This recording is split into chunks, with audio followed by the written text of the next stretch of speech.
Hello, my name is Marcus. I'm the compiler of a collection of therapy quotes entitled 1001 Windmills of the Mind, a collection of quotes taken from what's often called the psychodynamic or the psychoanalytic perspective, which long ago, as I understand it, was called philosophical medicine, because these quotes, this perspective rather, seeks to heal the inner child. It seeks to heal our memories, or it seeks to transmute or transfigure our memories, right? In other words, it seeks to unpick the threads of a traumatic script and use those threads to weave a new, healthier script. Because if there's trauma in childhood, things get fragmented, our feelings get put in a box, the event, our knowledge about the event gets put into a box. Our ability to name our feelings gets put into another box. The ability to witness the different boxes gets put into a box. So things get very fragmented. So the psychoanalytic perspective is to put ourselves back together again. So these quotes are helping us to be our own existential detective, to help us to do that. So we recognize maneuvers of the mind, called defense mechanisms. We recognize repetition compulsion, how the psyche is seeking healing by repeating a painful past in the present to see if it can get a better outcome, but it can't. So that's the Sisyphus pattern. These quotes are helping us to be our own caring witness, because grief is healed, or we are healed. People are healed when they are witnessed by a caring other. So to some degree, we can be our own caring other through the knowledge. So these quotes are giving us the knowledge and understanding. Understanding leads to forgiveness. These quotes are helping us to be our own metaphorical fisher person, because in myths and fairy tales, the ocean is a symbol of the unconscious. So if we bring up something from the ocean, that's like bringing up something that we don't know about ourselves into consciousness. So the basic goal is to make the unconscious conscious. If too much of us is unconscious, then the unconscious self is like a puppet master. That's burglar's metaphor. And then the conscious self is just going along with what the unconscious self is saying. So we want to look at the unconscious self. Darrow calls the unconscious self, or the alter ego, a wise teacher. Karen Horne calls the unconscious self the stranger within. So there's someone living my life and I know nothing about him. There's someone who walks with me who's not like me, but who is me. So Robert Bly quotes from a couple of, he translates some poems. One of them is that there's someone who walks with me who's not like me, but who is me. That's the stranger within, or the second self, or the secret self, the alter ego, the shadow soul, the shadow self, the unconscious self, right? The unbewusst, all that we don't know about ourselves. Yeah. And sometimes it's called the alter ego. In literature, it's the motif of the double. So if you see or read about a story where a guy is arguing with someone else, that someone else is them. This other person represents or expresses all of the things about that person that they don't know about. So in the story, The Student of Prague, it was a sci-fi metaphorical fantasy story. The guy argued with this other person, and when he hurt that other person, he was hurt. He didn't realize that this other person was him. The idea was to have a relationship with him, to have a dialogue with him, so that he can accept himself. The goal was to accept himself. So these quotes are helping us in this area, to help us to accept ourselves. Because when we were children, a lot of our potential of who we could be got rejected. And it got put into this bag, and we dragged this bag behind us. And we spend the rest of our lives trying to re-own and reintegrate back into ourselves what we lost in childhood. So our golden ball, our vitality, our aliveness of affect, the ability to have a wide range of affect, aliveness of affect. We feel, therefore we are. Our feeling self gets put into this bag. Right? So one author says the therapy process is all about recognizing the loss, mourning it, and then we get back the golden ball. Iron John's, Robert Bly's interpretation of the Iron John story is that the metaphor for this is that our golden ball is in a cage, in that bag, but the cage is locked. We need the key. Where's the key? The key is under mother's pillow. Okay, where's mother's pillow? There is none. You have to make it. How do you make it? Well, you recognize first the distorted images you have of your parents or your mother. Usually it's split. She's either all amazing or all terrible, and you deny the terrible side and only accept that she's all great. That's unrealistic. That's not a pillow. That's two split things. A pillow is one round circle. It's a hole. So you got to bring the two sides, get to a place in your understanding where the mother was just an ordinary person, partly loving, partly frustrating, and can you accept the reality that she was frustrating and she was satisfying, and keep it together like that. If you can hold that, that's forgiveness. That sounds easy, but it isn't. The moment you realize the mother wasn't available, the person's going to be angry. Then for a while, you might think that she was only so terrible. But that's not true. She did manage to offer some good things for the child in her best clumsy way, I suppose. And she would have offered a proper love if she could, but she didn't herself. But she didn't have it to give, because when she was a child, she didn't have it. So she was caught in her repetition compulsion, trapped in her traumatic script. So she would have if she could. So you got to somehow create a whole image of the other. Then you find the key then you find the key, then you get your golden ball. Chinnen describes it as adult development. First there's self-reclamation, meaning healing the splits. That leads to the transpersonal psychology, or three-dimensional psychology, where the me connects to the I. You find the I, right?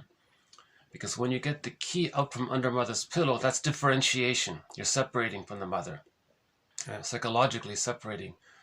So now you have a sense of self, an ontological self, basic trust within, the internalized good object, the holding interject. You have that connection to yourself, right? So he calls that transpersonal psychology.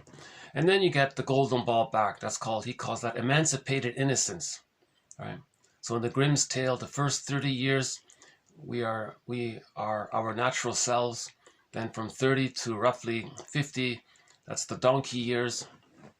And then from 50 to 60, those are the dog years. And then 60 onwards, we get our vitality back. That's if you look up the Grimm's fairy tale called The Duration of Life, you'll know what I mean by this metaphor. So the story, so just quickly again, the story is everybody got 30 years, but the donkey complained. So it was arranged that 18 years of the donkey's life would be given over to man. The dog came up and said, yeah, I don't want all these 30 years. It's too much. Can you maybe? So it was arranged that 10 of his years would be taken away from the dog and given to the man. And the monkey came along and said, yeah, that deal you gave to the dog, I'd like that deal as well. So that's why humans have the first 30 years. They're very energetic and generally productive and happy and so on. But then from 30 to 48, it feels like the donkey years. 9 to 5, going through the motions, paying the bills, all that. Then you get tired. Those are the dog years. You just want to lie around at the fireplace. Chinnen says you might want to growl as well, right? But during the donkey and the dog years, that's sort of the middle phase. Now, during the middle phase, a person might be reading and learning about themselves. They might read a book called Games People Play by Eric Berne or something like that. Then they start to understand things about traumatic script and and then maybe they want to change their ways. And as they forgive themselves and do self-understanding, then they get the golden ball. So that's why a lot of people in their elder years have a kind of spring to them. They look a little childlike, but they're not children like the original children.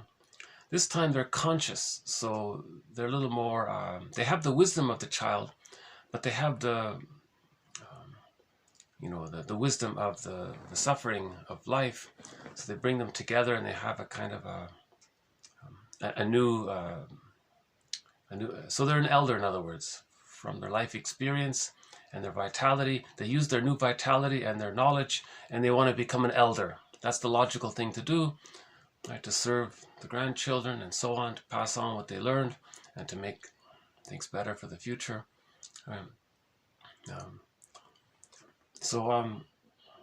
This midlife journey, by the way, the donkey and the dog years, it's called the second journey. So Alan Chinen, an excellent resource is Alan Chinen's psychological interpretations of fairy tales for adults. He calls them middle tales. He has 4 books: Once Upon a Midlife, In the Ever After, Beyond the Hero for men, and Beyond the Princess for women. But that one for women, Beyond the Princess, he renamed the book. It's called Waking the World. Because for women, the main task is to find their voice, right? So they're waking up and they wake up others as well. And for men, it's Beyond the Hero, means beyond the machismo, and to find their feelings. So there's a slight difference, but it's for everybody. At midlife, we reclaim what we lost in childhood, right? Whatever that is. So this 1001 Windmills of the Mind collection of quotes, now over 1900 quotes,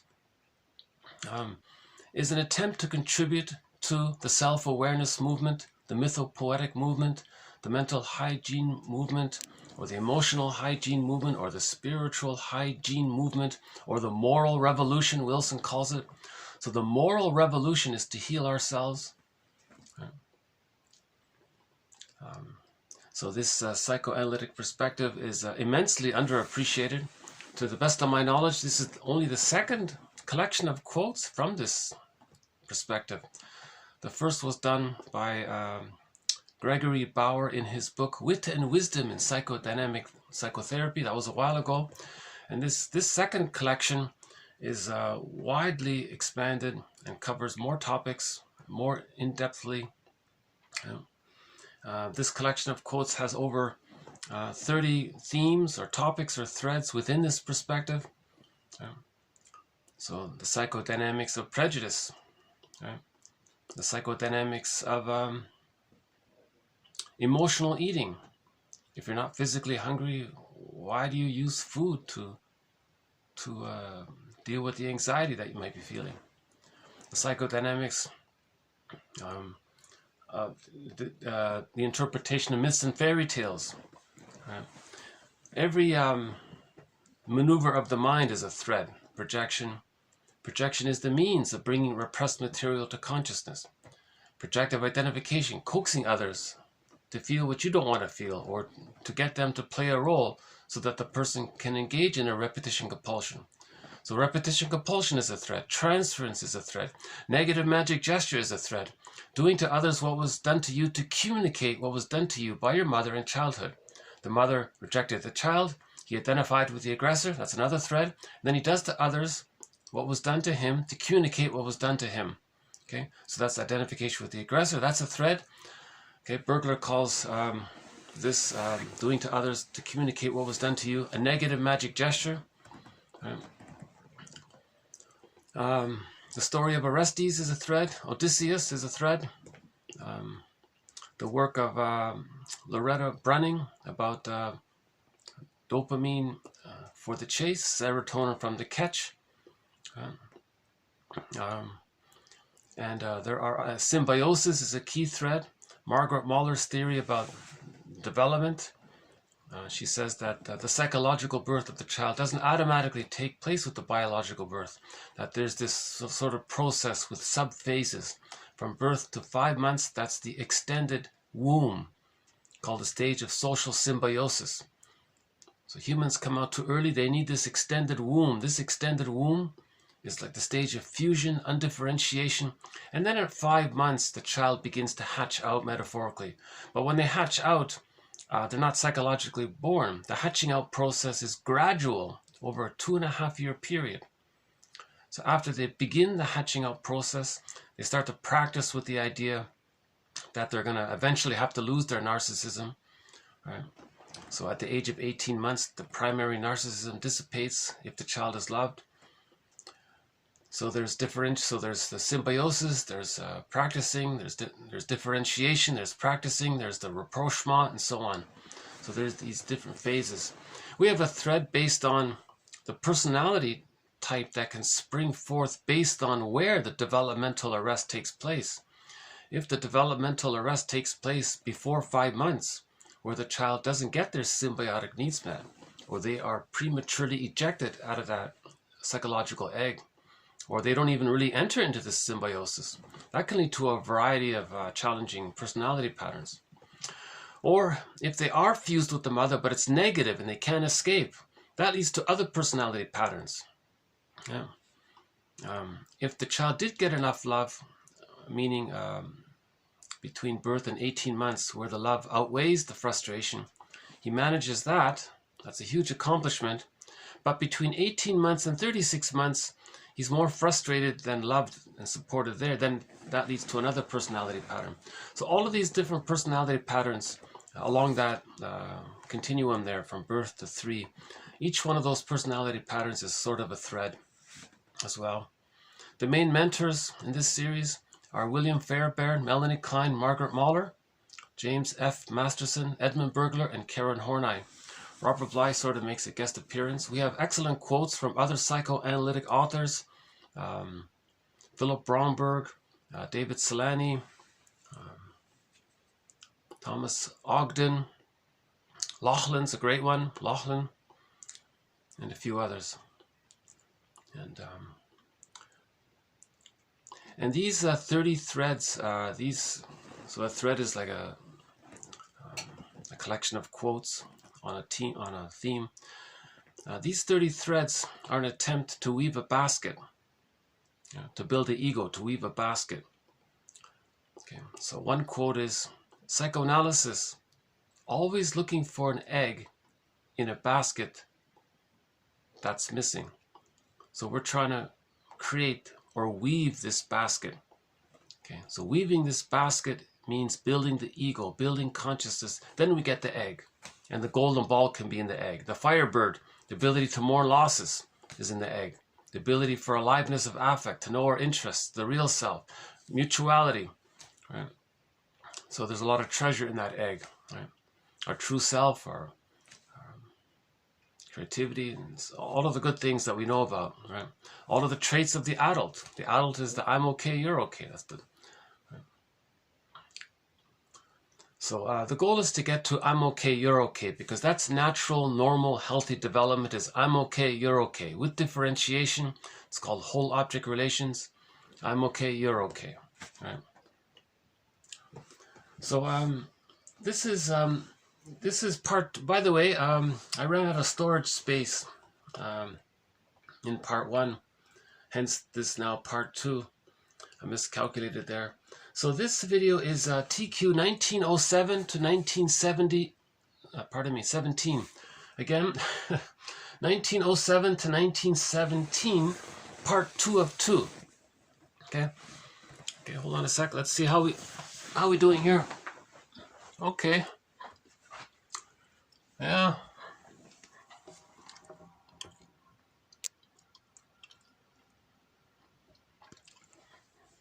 So it's about -10 out there. Yeah, we haven't seen the blue jay. We haven't seen the fox. Sometimes the fox would strut along there, but we haven't seen the fox in such a long time. Mostly crows.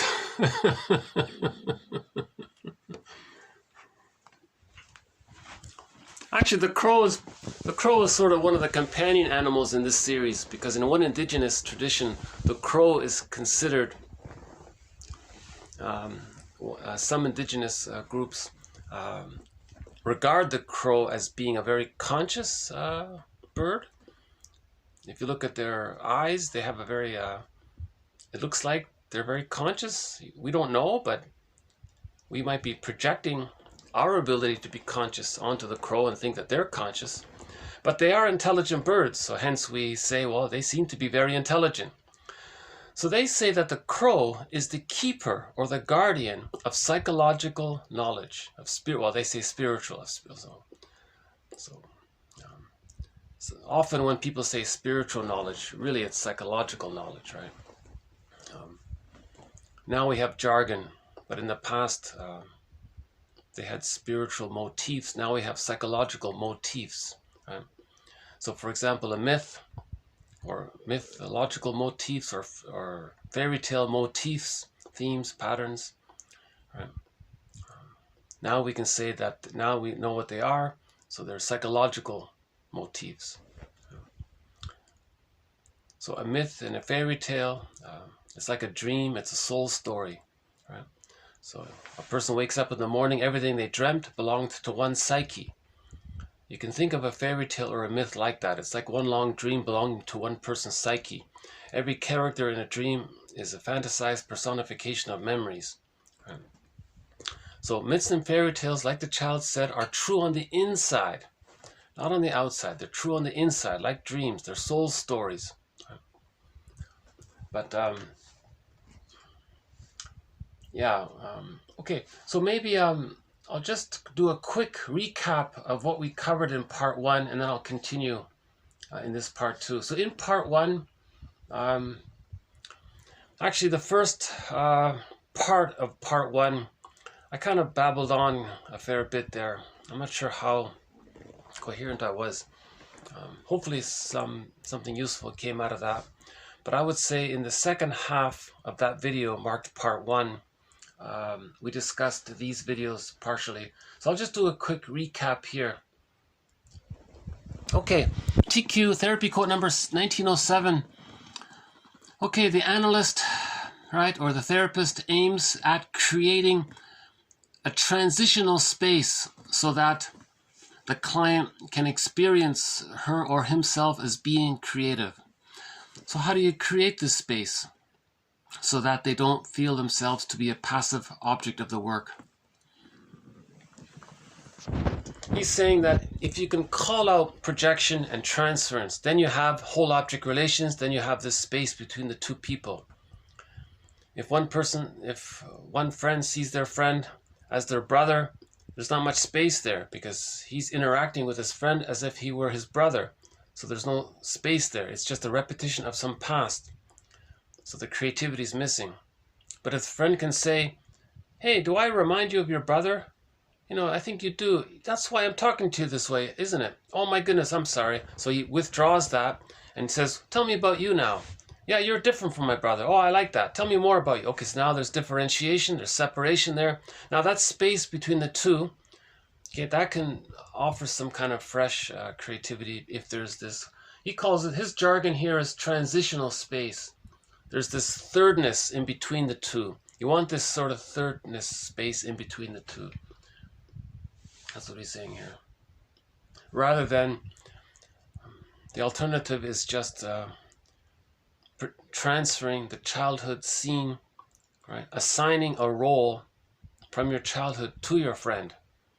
Sometimes you might project yourself onto the friend, and the projector identifies with the mother, and then does to their friend what their mother did to them, because they want to communicate and show up the mother by showing what the mother did to them. So the friend might say, hey, are you doing to me what your mother did to you? Go, oh my God, I think I am. So the friend was helpful that way, right? So now he can withdraw the projection of his unloved self onto his friend, and he can say to his mother in the mind, no, mother in the mind, I'm not going to do to others what you did to me. Right? I want to do it my way and find myself kind of thing. So he can create that space. Now he can talk to his friend as a person in their own right, not emotionally that the friend is that the friend represents his devalued self projected onto him. So he was sort of talking about that. We got to create this kind of space between the two somehow. I'll have to follow up on that one, but it's an interesting sort of idea here. Okay, the other one is, 1908, by the same author here, Jessica Benjamin, I think. Okay, the client with the narcissistic pattern, sometimes we call it the stinger, is the one who negates, okay? Now, his partner with the codependent pattern, okay, sometimes we call her the clinger, is the one who recognizes, okay, witnesses, she sees, she's more in that kind of caring place, right?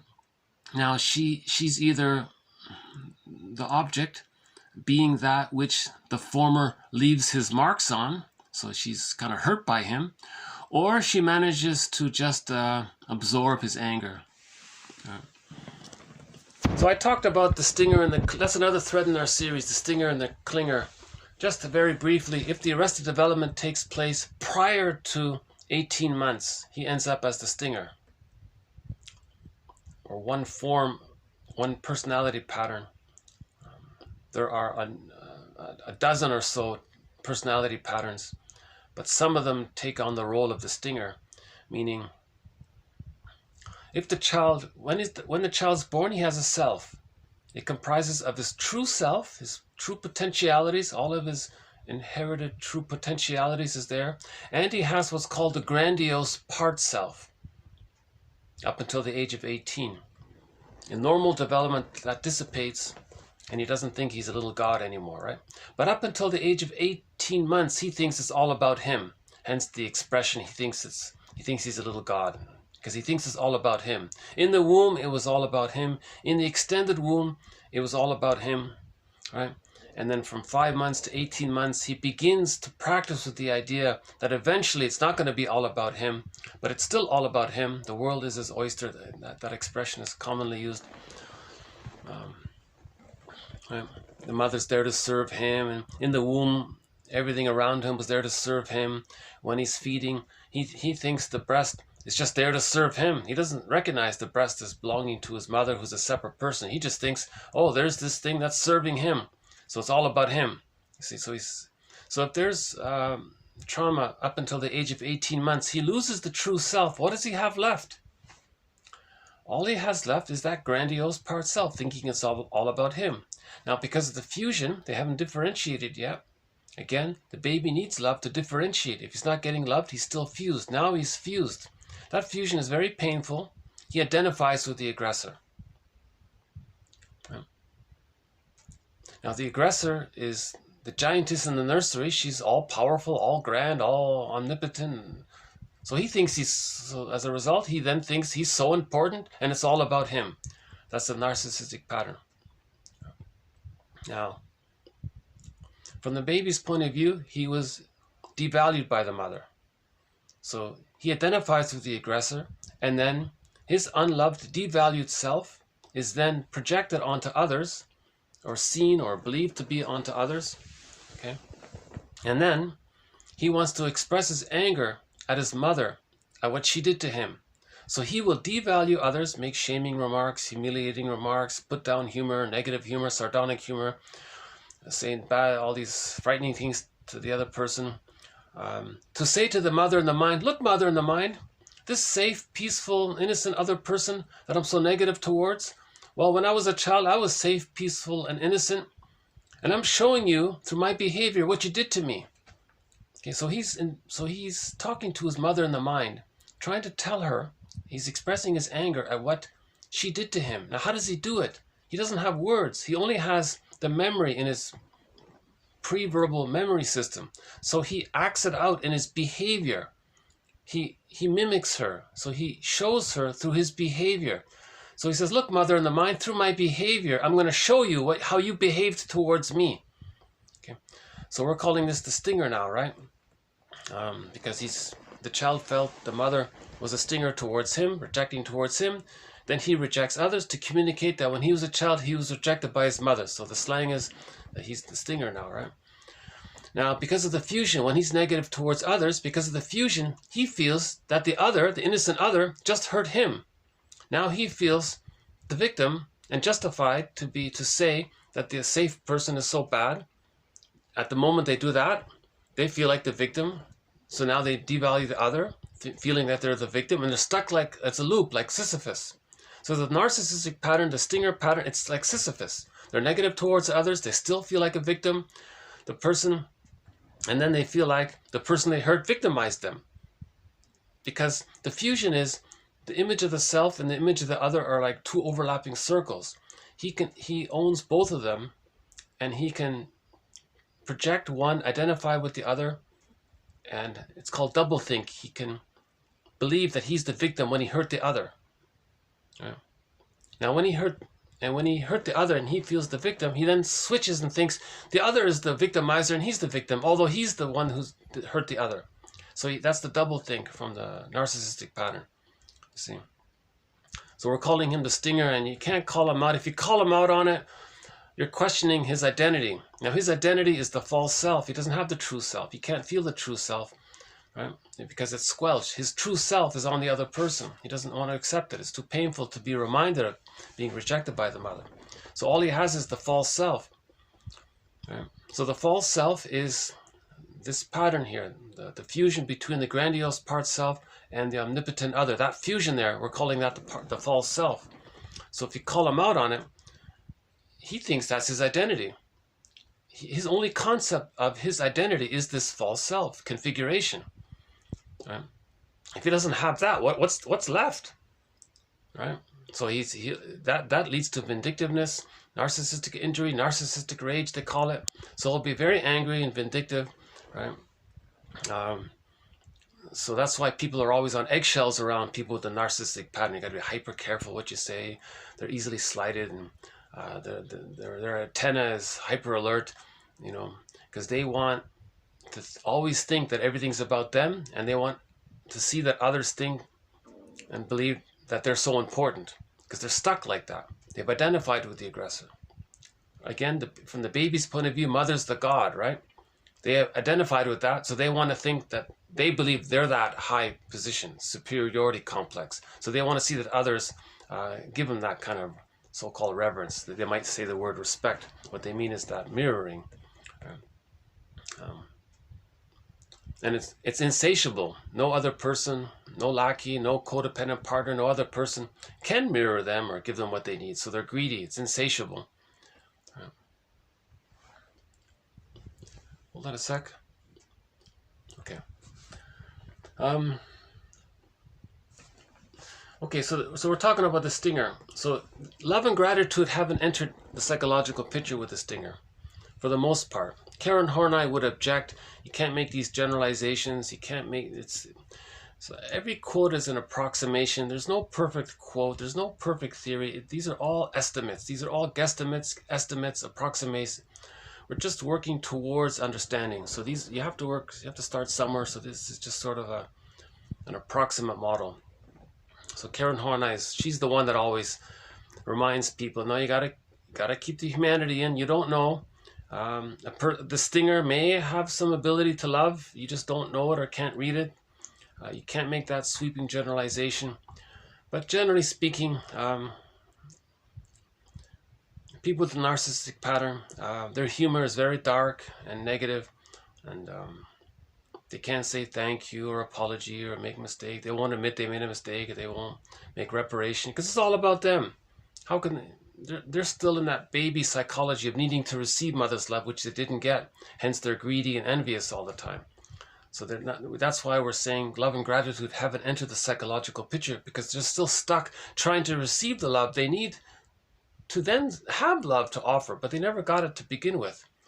Right? Now what they're looking for is the love they need to separate from the mother. They didn't get it. So they're stuck with her, waiting for her love. So a person with a narcissistic pattern is in a catch-22. They need mother's love to differentiate from her, but they're not getting it, so they're waiting. They even become her. That's how close they are. because he is her. So he's still waiting by being her, but he's not getting the love, even though he is her. So he can't leave, but he needs the love to leave, and he can't leave, so he's waiting. So he's in a catch-22. He's stuck there. And if he doesn't heal this, he can end up as a curmudgeon late in life. Right? Still waiting, and because he's getting older, he's very angry and irritable, and he hoards all the time. He's greedy, like the Scrooge and all that, all those things. Right? So it can't be done. A person with the narcissistic pattern, the stinger here, no matter how greedy he is, or how envy he is, or how shaming he is towards others, he can become addicted to this activity because of the serotonin phenomena. It's not going to help. It doesn't change anything. That's a one-time deal. Just like when we're born, that's a one-time deal. Okay? In the psychological egg, that's a one-time deal. Likewise, for the first 3 years, that's a one-time deal. You can't get those. You can't still try to get those needs met. You have to recognize that they weren't met, mourn the loss, and then reparent yourself. But you can't still stay. They call it the puer, or the Don Juan, or the Peer Gynt, or the Peter Pan, or narcissistic pattern. Now the Swiss cheese version of the narcissistic pattern, that's the BPD one. The one who never entered into this, the one who never even entered into the fusion with the mother, that's the bully pattern. They're trying to get someone else to be the surrogate breast for them, so they're even more aggressive and belligerent. So for those ones, it's power and control, and they say everything's like a jungle because they're trying to force someone to be their lackey, and they want to unconsciously use them as the breast to always have that attachment. Again, the baby would rather have a negative attachment, because no lackey is going to like that, but the baby would rather have a negative mother or unhappy mother than no mother. So the bully is still looking for that kind of a forced attachment. So they'll frighten the other to get them to, out of the fear, to respond to them. They think, oh, they responded. That's all they wanted. Right? So their slogan is, it's better to be feared than loved, because they can't be loved. So they, right? No lackey can be the breast mother and travel back in a time machine and correct it. That's a one-time deal. The first 3 years, that's a one-time deal. You can't. The mistake is to still think you can still get those needs met. So the second journey is to correct all of this, right? So this is I would say this is a very good place to start. Oh, by the way, since we're talking about narcissism, this is not a bad book by Lowen here. We have a few quotes from him from this book.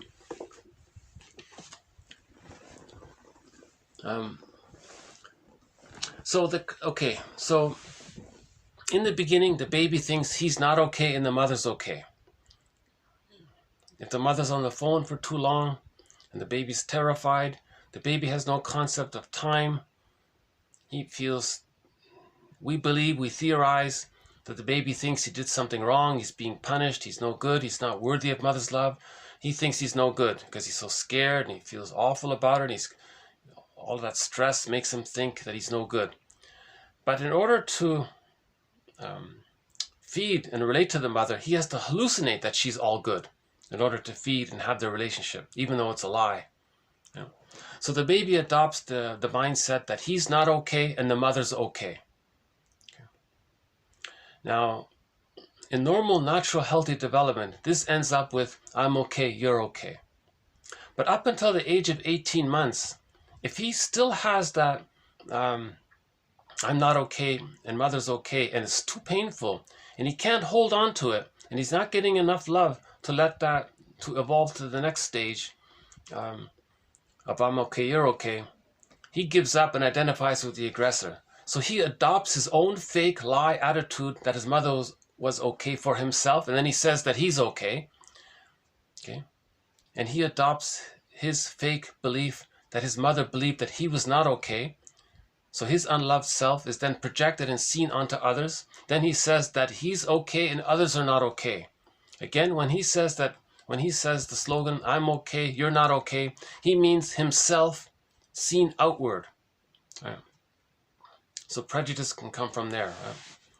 So that's an aberration. That's a trauma. That's a relational trauma, developmental trauma, fixation. arrested development, whatever we call it, right? If he says, I'm okay, you're not okay, that's a severe trauma, right? So that's the stinger. If the child did get enough love up until the age of 18 months and he's still holding on to I'm not okay and you're okay, but he didn't get enough support between 18 months and 36 months, and he's stuck there, that's the clinger, because he still thinks he's no good and others are no good. Now the clinger may look at the stinger and lie to themselves. So they're still like a child themselves, and they'll say, sweet lemons. Oh, they're not so bitter and bad and sour and acidic. Oh, they're good, they're sweet. So they're lying to themselves because they need a parent to complete the process. Now the stinger thinks, oh, this is great. They're going to think I'm so well. They're going to think that they're so good, that they're sweet when they're not. They'll accept that, right? Because the stinger needs to have the opportunity to be a stinger. They want to put down their codependent partner. The codependent partner is now the one who is absorbing, containing, mirroring his power, trying to soothe him.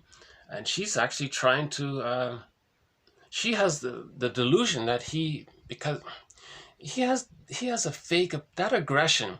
The stinger, all of his energy is power and control, hate, greed, envy. It does seem kind of forceful and strong. So the clinger might get confused. They might think, they don't know what the adult is. They haven't never seen an adult, right? So they see this aggressive power person, right? Power over person. They think, is that the adult? They get confused. They think, well, it seems strong. Adults are strong. They seem strong. So they're confused. They don't understand the difference between, aggression, pseudo-aggression, this rudeness and crudeness, and what a healthy, loving adult is. They don't know the difference between loving assertion and this crudeness or something. So they think, oh, okay, sweet lemons. It must be okay. I guess he's a child. He doesn't know what's going on. So he is a fool, right? Now the stinger is delighted because their main agenda is their main relationship is the mother and the mind, because they are the mother. And they're in battle with the mother and the mind. Right? They are in battle with the mother and the mind. So they have this codependent partner. They hate the codependent partner. And when they do that, they say to the mother and the mind, look, mother and the mind, this nice codependent partner, you see how I hate them? Well, I'm showing you that when I was a child, you hated me. I want you to realize that. Right? Now the mother in the mind, he's talking to a ghost, a memory, a phantom, and he's stuck like that, so nothing changes. Now the codependent pattern, the clinger there, eventually wakes up and leaves. Now the narcissistic pattern just shrugs it off, takes a drink and finds another one. They're stuck like Sisyphus. So they usually don't change their ways. If they get a physical condition, they just take a procedure or a pill or something. They're just stuck in the battle with the mother and the mind because they are the mother. They've identified with her, waiting for her love. That's why they're so angry. And they're not getting her love. They don't realize it.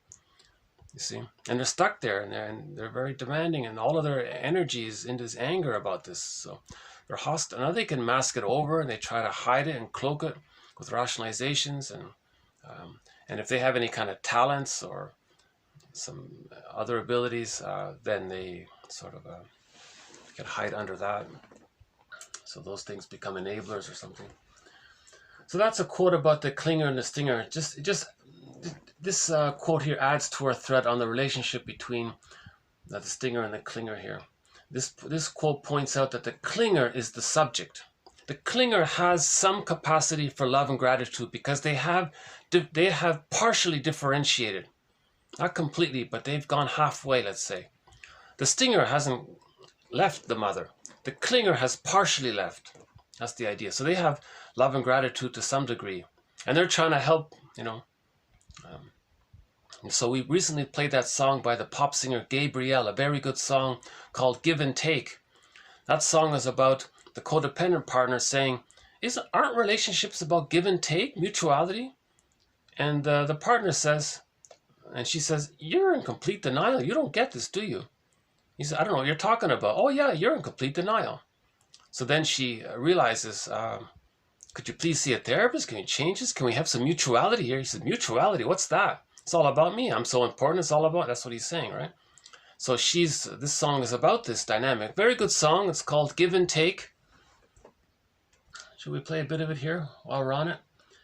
Maybe we'll just play a part of it here. If I can dig it up here. It might take a minute here. We still have it here? Yeah, here it is here, Give and Take. This is a very, very good song. No? Look up the song Give and Take by Gabriel.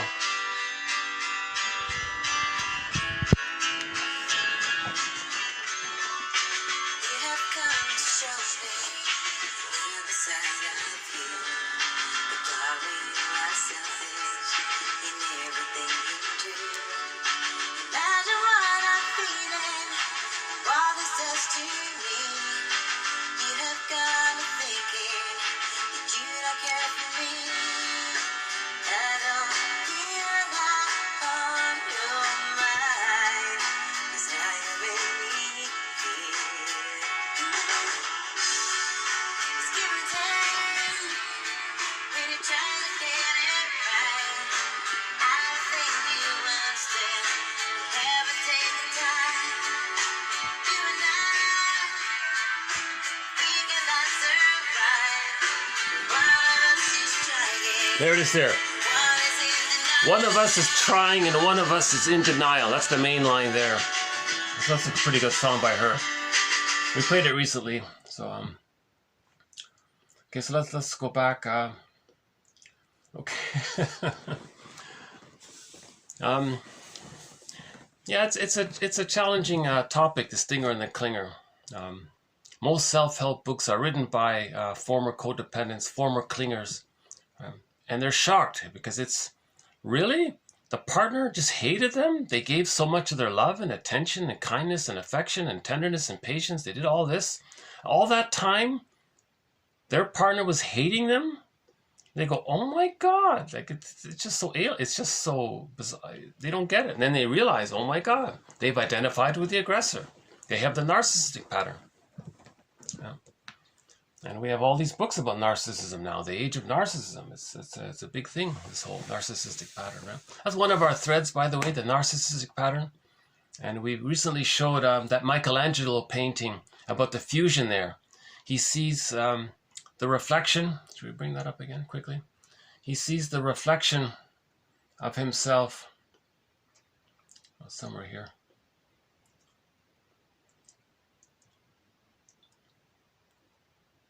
Well, here's another one. Oh, here's one of them anyways. Okay, so he sees the reflection of himself. So in Narcissus, in his mind, okay, his sense of himself and his sense of his mother are fused. They're one. So they're like two overlapping circles there, right? So he's blurred with his mother. You see, he never, okay? Now, he did that because he was never loved by her. So he identified with her. Okay, now when he sees his reflection here, okay, it's as if the concept of the mother can unblend and swoop to this here. So now he can hold on to himself and see the mother image on the over here, the mother image being here. So he fantasizes his mother image being here, and he's still waiting for his mother to see him. And this is called symbiosis. He's still waiting to get his needs from his mother. You see, that's what this, that's one interpretation of this. There are many interpretations of this narcissist image here, but that's one of them. So this is the fusion here, and it's stuck. Image of self, image of the mother are one, they're fused. If this reflection wasn't there, then this would be both in here. So in other words, this and this they're both in here. But when he sees this outward, this means that he's waiting for mother's love, and he's stuck there. Now, if he has a friend on the outside here calling him, he'll ignore them, right? Because it's all about this. Right? Now, his feelings are disassociated. So Echo and Solvig, they're out here. They're disassociated. His true self is disassociated. They're off to the side there because he's stuck here. He's fused. He's trying to unblend there somehow. You see? Actually, that Michelangelo one is pretty good too. That's one. Where's that other one? Pretty recently, is that the one there? Did we lose it? Huh. Oh, here it is. Yeah. Okay, there's the Michelangelo one. That's a little more clear, this one here, right? This one emphasizes the fusion more clearly. And in Wikipedia, the author there, he was emphasizing the reason it's so dark around, because he doesn't acknowledge his feelings. His feelings are disassociated. It's outside. So there's echo there. So that's why he always ignores echo. Now, if this is Peer Gynt, there's Solvig here. So he ignores Solvig. Now, Peer Gynt or Peter Pan or Don, in the Peer Gynt story, at the very end, when he's an old man, he talks to Solvig and he asks her, "Where have you been all my life?" And she says, "Are you kidding me? I was with you the whole time. You just ignored me. You were just doing this the whole time. You were just, on your escapades, being greedy and envious and projecting this image onto money, onto material, and constantly trying to get satisfied by this. And you ignored your feeling self. You ignored me the whole time." You see? So that's the story of the narcissist pattern, right?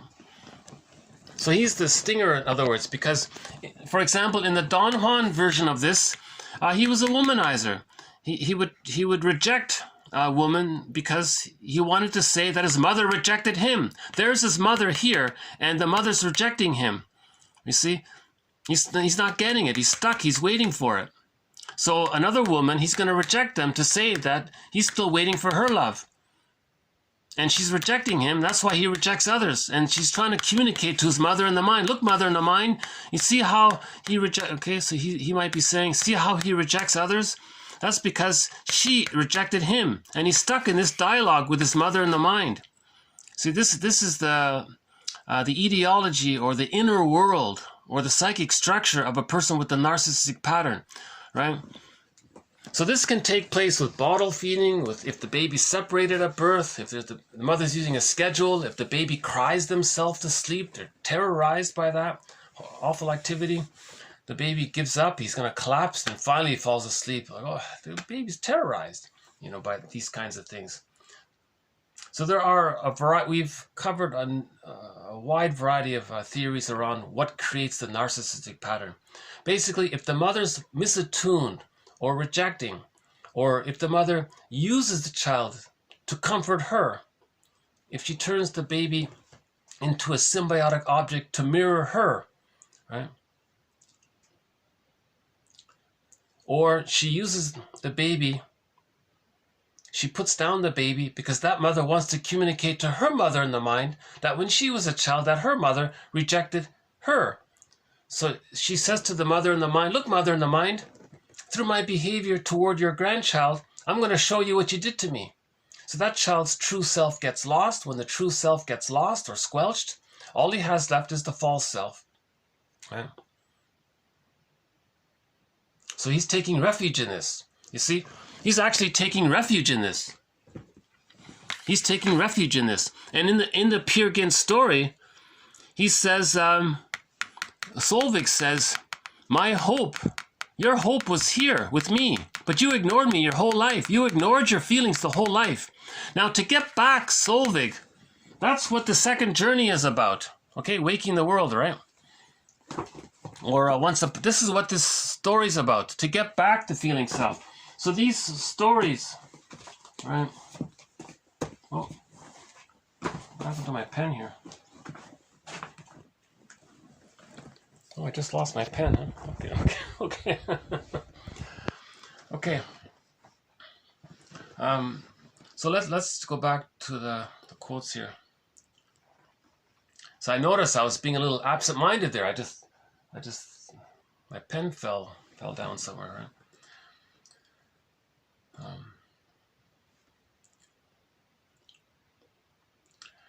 Okay, hold on a second. So let's go back to, let's just move on with what we covered in part 1. So that's a little bit about the stinger and the clinger. Okay, the next one here.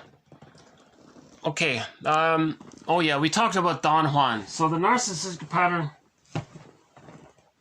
where's that pen? Huh.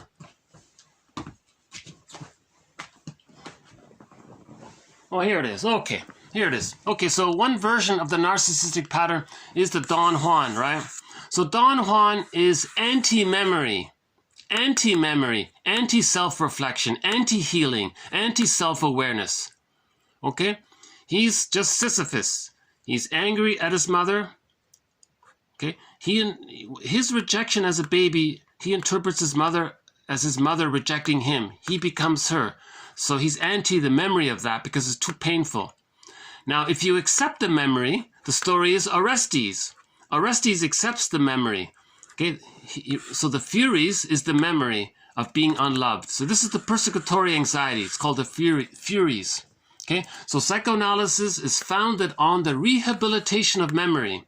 Okay, so healing, okay, the moral revolution, the know thyself revolution, the mental hygiene, emotional hygiene, spiritual hygiene, okay, the mythopoetic movement, whatever we want to call it, okay, the healing, okay, the second journey, the hero's journey, it's founded on the rehabilitation of our memories. Okay, so healing the inner child of the past, healing the inner child of the past. Many fairy tales talk about Baba Yaga. She's a symbol of nature's innate drive for healing. Okay, so Baba Yaga, who uses her broom, she erases the marks of her passage. Okay, that means she heals, but you don't see her. It's mysterious, and it's this higher invisible power that's healing us. It's invisible. This power can be personified by Baba Yaga. She can be frightening, but she's trying to heal you. Okay, this represents the innate drive for healing. This can be Athena. This can be Beatrice. Okay, there are 1,000 names for Baba Yaga. As mentioned before, the BPD pattern, okay, she calls it here, has to do with serious deficiencies at the narcissistic level. So I've been using Grotstein's idea that the BPD is the Swiss cheese version of the narcissistic pattern. You see, Don Juan is pretty consistent in his hate, right? Now, if he's more dramatic, that's the BPD, right? Can someone other than the father help the child transition out of the fusion with the mother? Yes, certainly. That's why I say it's a third party. It can be a therapist. The problem is, how do we get this third party, right? So usually the child can differentiate naturally on his own, right? But if he can't, maybe the father can be of some help. This is a big topic here. In part one, I babbled on about this one, so I won't redo my babble here. Okay, this one here. Personally, I don't think we should talk about group psychology. Let's just focus on individual differences. I think she's right. I agree with her. Although it is tempting to notice how in certain areas there does tend to be, but that's a big topic there. So again, I'll have to leave that one there for a future video regarding the sociological song. Actually, yeah, at the end of this video, we'll play a song that sort of touches a little bit about this topic here. Okay, the next one we did was, okay, free association. So first, the client has to find his ability to free associate. Many people are afraid to free associate, meaning this reminds me of this and this reminds me of this. They're afraid to do that, okay? Because healing, okay? So we have Masterson's axiom. Healing, the quest to heal, is an act of self-care. That's self-activation. You're doing something for yourself. That's self-activation. So his axiom is self-activation, doing something for the real self. The real self means that's the part of you that's going to want to heal yourself. So self-activation triggers abandonment depression, triggers the furies, triggers the persecutory anxiety. And because the furies are frightening, then usually what happens is the person binge eats or adopts a maneuver of the mind or blames someone else. Okay, so they'll use a defense mechanism. So Masterson's axiom is self-activation leads to abandonment depression, which leads to defense. Okay, so real self-activation triggers the furies, which is frightening, and that usually triggers some kind of Don Juan-like behavior, manic behavior, being selfish, blaming others, being distracting. Erich Fromm calls it hedonistic kind of things, you know.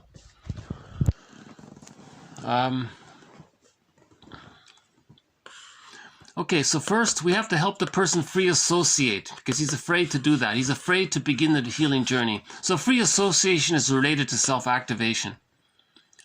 Okay, making connections, making links.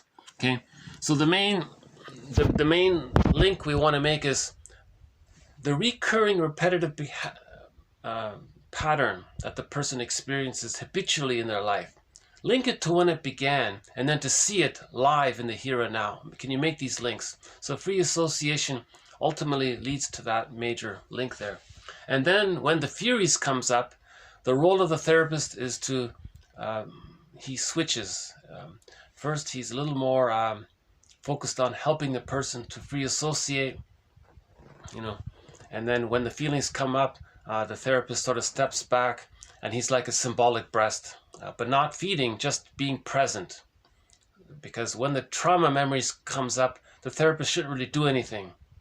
Anything he does during the time the person relives his trauma, it's going to trigger them further. So it actually can make it worse, and he can be more afraid to... so that would be like a... Actually, the therapist actually did more harm, because now the person's more afraid. So if the person does have the feelings coming up, all the therapist can do is just be present and be a caring witness, and not speak at that time. It's nonverbal. They wouldn't speak at that time. Or they might, I'm here, it's okay, your feelings are welcome, it's safe. You know, they might just make minimal, very minimal reassuring comments at that time when the trauma memories come up. But first, before you get there, first you got to build the cup. You got to build the basket, then the egg comes. Okay, you got to heal the splits, then you get the golden key, the firebird comes, right? So first things first. So first you repair the mind, and then the heart. Okay, so you got to repair the mind, and then the feelings can come in, right?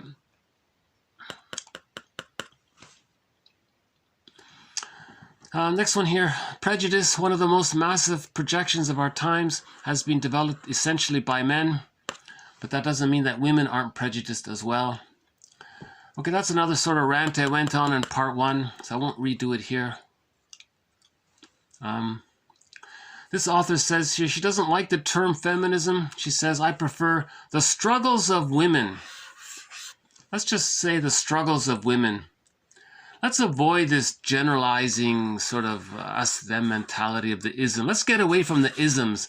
Let's just discuss, what do you mean by that? Well, I mean the struggles of women. Okay, then say it. That's the struggles of women. And say what you mean by that. Right? Yeah, that song we're going to play at the end has reference to this, you know. Do you say what you mean and mean what you say? So say what you... that kind of thing.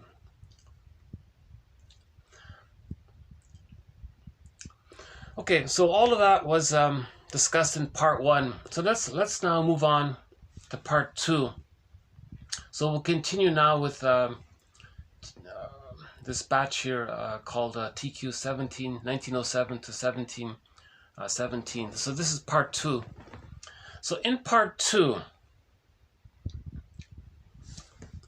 I may or may not start a new thread on the work of Eric Berne. I'm not sure yet, but I'll just briefly mention his work here. Partly because he's well known. There's a whole institute about his work. It's widely available. He's immensely popular. He's as popular, it seems to me, as the Enneagram. Right? So I'm not sure if it's necessary to start a thread on Eric Berne's work. But on occasion, I use his model of the ego states, the parent ego state, the adult ego state, the child ego state. Right? So his his main idea is basically right. So he puts it this way. He says everybody has sort of 3 minds in a way. So let's say that. So here's a person, right? In his mind, he has a child ego state, an adult ego state. Is it showing up here? I'm not sure. And a parent ego state, right? And the other person also has a child ego state, adult ego state, parent ego state. So this is sort of his model called transactional analysis, right? Now it may be that, so for example, consciously in a social interaction, the two people may kind of interact pretending that they're adults. I'm going to pretend I'm an adult and you're going to pretend you're an adult, and we're both going to pretend that we're both adults, but really secretly, emotionally, unconsciously, we're going to reject and deny that one of us is playing the role of the critical parent and one of us is in the role emotionally of the child. But we're going to pretend it's this, but really it's this. Okay, so this is like a games people play, he calls it. Right? Now sometimes people may consciously interact child to child like this. Sometimes he's critical, interact like this. Some people don't have an adult ego. They only operate from the child or the parent. Some people only have the parent. Now the parent, okay, is actually the child in identification with the aggressor. When the child identifies with the abusive mother, that becomes the parent. The true parent, the healthy parent, is the adult. Some people don't have the adult. They only have this or this. Right? But the goal ultimately is adult to adult, right? And if there is some kind of emotionality, then people talk about it. So he might say, you know, right now I feel triggered. I feel my child here. And he says, you know, I feel triggered. I feel critical here. So then they would talk about this. So these two would talk about this, if that's the case. They would make, right? So this relates to this. So that's his main idea, that each person has three minds. You just think of it as a metaphor, that there's three sort of minds there. When we internalize our mother, right, and we're angry at our mother, that's the parent state. Okay, our wounded, unloved self that we may have, that's the child state. Now there may be some positive sides, there may be the wounded side, so that there can be variations there. The degree to which we're reasonable and we're healthy, that's the adult state. You see?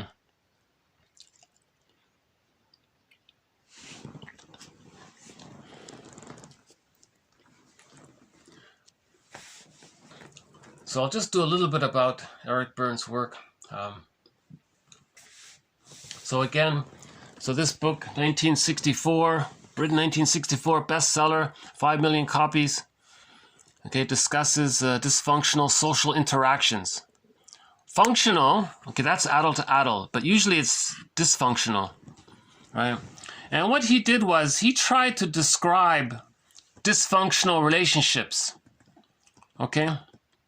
He tried to describe dysfunctional relationships in what he calls games. Okay, so here they are here. So in his book here, the most common, quote, games are, okay, you can see it there, alcoholic debtor, okay, he's got it listed there, life games, marital games, party games, underworld games, consulting room games, and good games. So he's got a whole bunch of, it takes a while to go through this. It's very emotionally exhausting, actually. I haven't read it. Now, a very good follow-up book is I'm Okay, You're Okay by Harris. That's an excellent book there. Actually, why don't we go to this one as well? All right.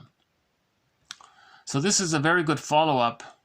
After you read Eric Berne's book, a good thing to do would be to go to read this book called I'm Okay, You're Okay, because that's the goal. I'm okay, you're okay. This is normal, natural, healthy development. I'm okay, you're okay, right? 1967 by Harris, right? And this is sort of a classic. And look at that, eh? And this one here, I'm Okay, You're Okay, sold 15 million copies. You see, the Eric Berne's book only sold 5 million. So this is more about, he updated it and made it a little more friendly. Eric Berne, it's a little hard to read his book, to be honest with you. This one is easier to read, right? So they're both linked there, these two books. I'm Okay, You're Okay. And somebody, I think somebody wrote a song based on it, on Eric Berne's book, which we'll play at the end there. He doesn't specifically say it, but I think the inference is that there's a song called Games People Play, and it seems to be named after this book, but I haven't looked into it really. So we'll just do a little bit about Eric Berne here. At the end of part one, I had the idea, if we blend the nitty-gritty nuts and bolts that Eric Berne describes with sort of the broad vision, idealistic vision that Erich Fromm has. If we put the two Erics together, maybe we can find Erik Erikson's generativity. Right? So just when the battery ran out on me, my first thought was, oh my God, there's two Erics there. What if we can combine the practicality of Eric Berne and the broad idealistic vision of Erich Fromm and sort of blend them together somehow? Then we'll find two Erics, Erik Erikson's generativity. So the goal is generativity, right? To be an elder, right? I'm okay, you're okay means that in late in life, the person becomes an elder, right? Okay, so let's do a couple of quotes from Eric Berne here. Okay, an attitude which is clearly advertised, an attitude which is clearly advertised by the client's demeanor, just as clearly as though he wore a sweatshirt with his script slogan printed on the front. So one person might be saying, look how hard I'm trying. Another person might be saying, nobody knows the trouble I've been. Nobody knows the trouble I've seen. And he has a whole bunch of them. Right? So at first glance, you sort of have an immediate impression about the person. You know, poor me, or don't back off, or he has a whole list of these sort of sweatshirt slogans. In other words, the person's life script is summarized in one sentence, he says here. Now, some sweatshirts have a message on both sides. For example, one woman comes on looking like, well, I'm looking for a relationship, but on the back it says, but you're no good. Okay. So she entices and then rejects. She promises, and then so that's her game. She likes to give men hope, and the moment they show interest, she says, no, you're no good. Okay?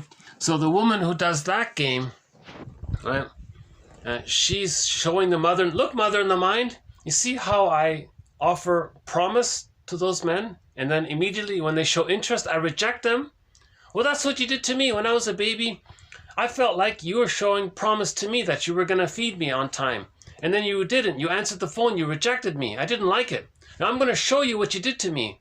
So I'm going to wear this sweatshirt, meaning I'm going to go through life enticing others and then rejecting them the moment they're enticed. Because when I was a baby, I was enticed with the hope that you're going to meet my needs, and then you rejected me. So she's stuck there, and she's angry at her mother. So she's going to repeat this scene over and over again like Sisyphus. That's what he means by life script, right? Bergler calls it grand design. So Eric Berne I think he's the one that brought this idea of scripts. He made it popular, right? So this woman has the script of constantly enticing and rejecting.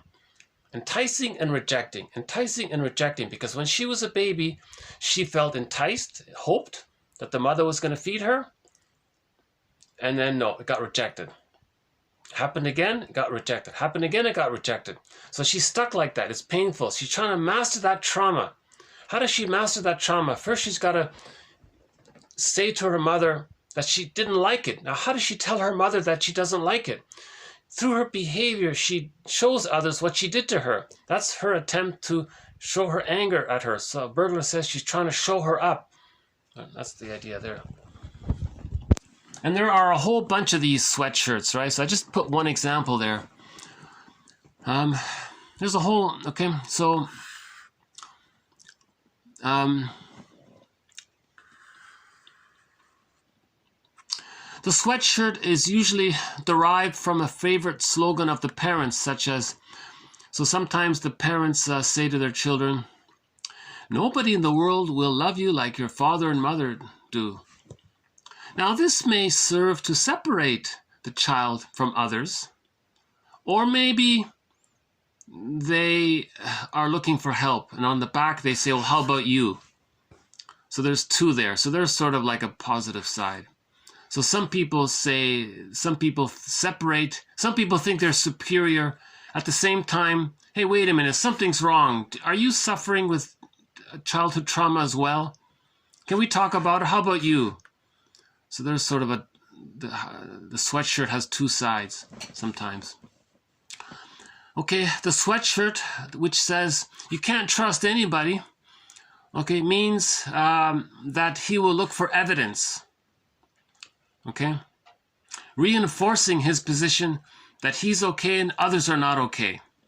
Okay, he's stuck there, right? So he's identified with the aggressor. You see, Eric Berne has way overly simplified the jargon, so much so that we've lost the jargon. He's talking about identification with the aggressor. When a person says, I'm okay, you're not okay, that's identification with the aggressor. And his description of it is, well, they're going to look for evidence that others are not trustworthy. Okay, so he kind of put into layman's terms the idea of identification with the aggressor. Right? So hence, this client, so what is he going to do? How is he going to maintain this, I'm okay, you're not okay? How is he going to maintain his loyalty to the rejecting mother? Because he is the rejecting mother. This is the stinger here. So this means he's the stinger, right? I'm okay, you're not okay. That's the stinger, as talked about before.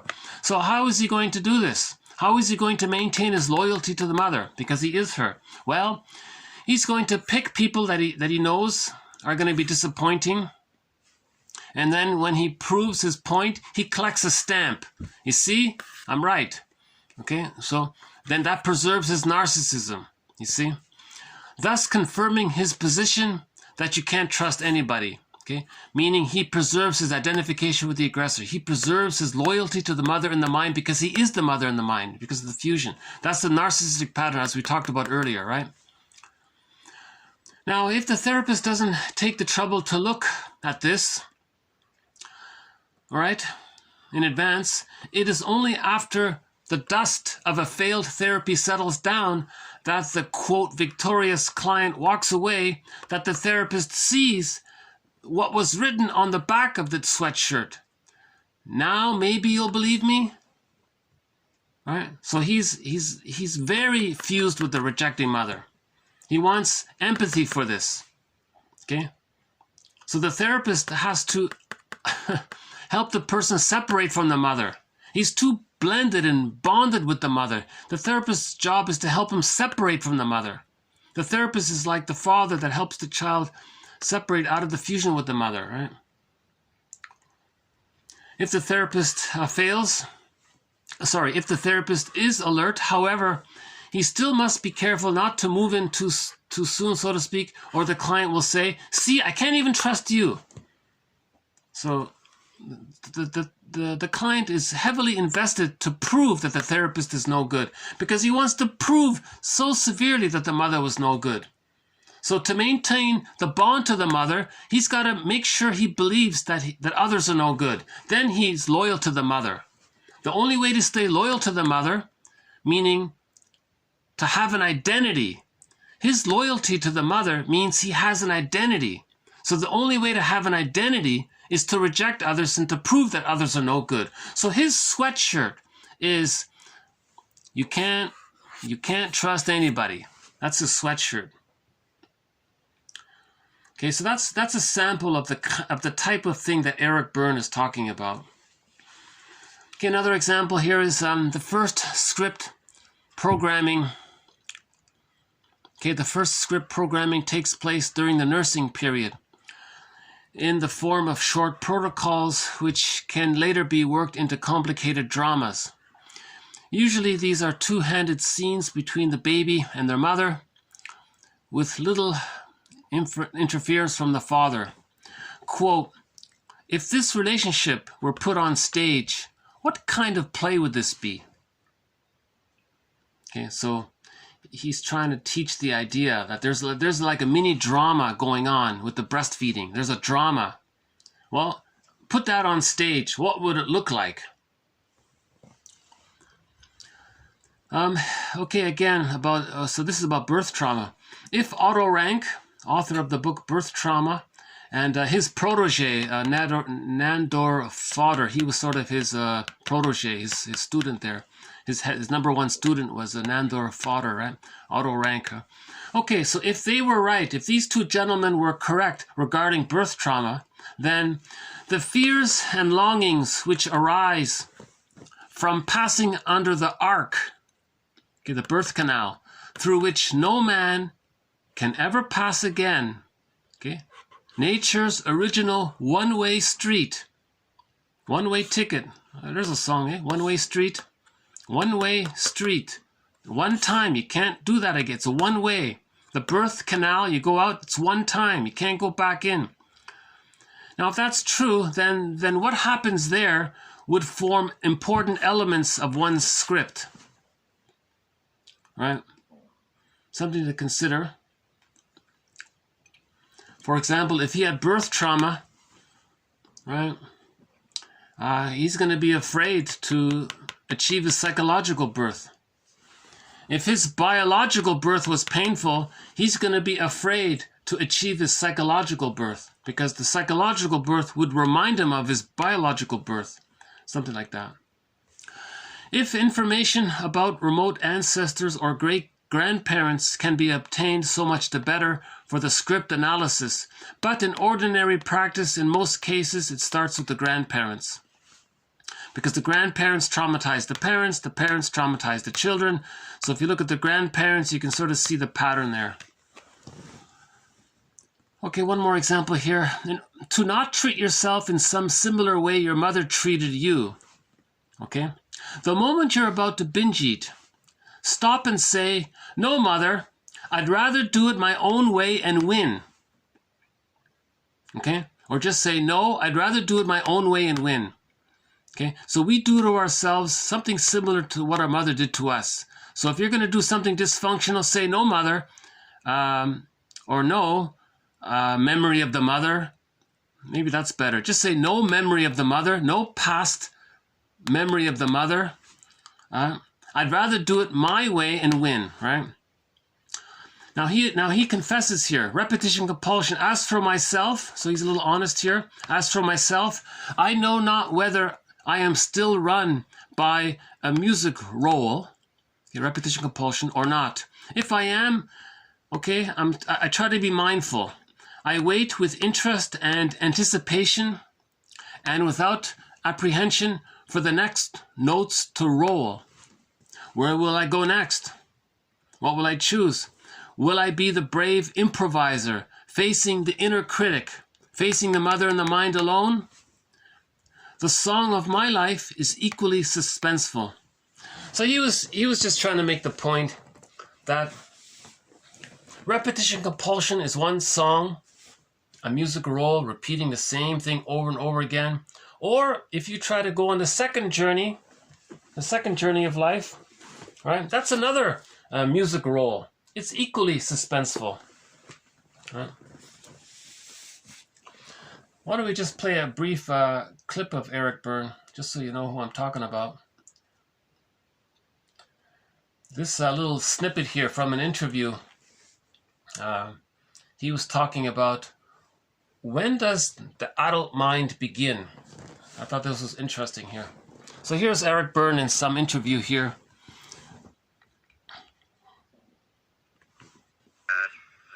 The baby starts off with only a child ego state. And then as he goes along, the first thing that happens, I think, is the first adult thing that happens is when he draws what is essentially a scientific conclusion. Now, various people might say it's a conditioned reflex and so on, but to us it looks like a scientific conclusion. And this scientific conclusion is that the breast is not a part of me. And that's very much like somebody doing research and deciding this is not part of me. Is it part of me or isn't it? So that's the first adult functioning, and that can happen very young in the baby, obviously, in the first couple of months of life. And from then on, he's beginning to use his adult. I think the parent comes later, but not. You don't have to wait till you're an actual parent to become parental. It can happen very young in the baby. Okay, again. That the breast is not a part of me. That happens is when we become parents. Something like that. The baby starts off with only a child ego state. And then as he goes along, the first thing that happens, I think, is the first adult thing that happens is when he draws what is essentially a scientific conclusion. Now, various people might say it's a conditioned reflex and so on, but to us it looks like a scientific conclusion, and this scientific conclusion is that the breast is not a part of me. And that's very much like somebody doing research and deciding this is not part of me. Is it part of me or isn't it? So that's the first adult functioning, and that can happen very young in the baby, obviously, in the first couple of months of life. Okay, first couple of months of life. You see, so he's talking about differentiation in the first couple of months of life. It's somewhere between 3 and 7 months the baby begins to hatch out of the fusion of the psychological egg. In the psychological egg, it's just a child mind, right? The baby mind. He's fused with the mother. The breast is a part of him. It's there to serve him. It's an extension of him. It's there for him. He thinks it's maybe a part of him or something. It's there for him.